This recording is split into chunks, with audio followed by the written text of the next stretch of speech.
खेसारी लाल के फाइनली गाना के टीजर आ गया। इस वीडियो में शुरू से लेकर अंत तक बना रही है। हमेशा ऐसा वीडियो न्यू फॉर्मेशन जितना जल्दी लाने को मैं प्रयास करता हूं आप लोगों तक। खेसारी लाल के गाने के टीजर आया जिस गाना के नाम है अहिरान। ये गाना तो धमाल और बवाल भोजपुरी इंडस्ट्री में मचा रहा है।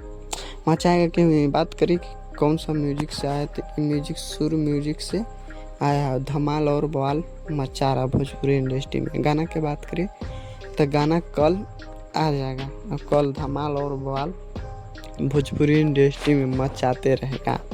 खेसारी लाल जब भी कोई गाना गाते हैं तो धमाल और बवाल भोजपुरी इंडस्ट्री में मचा के रख देते हैं।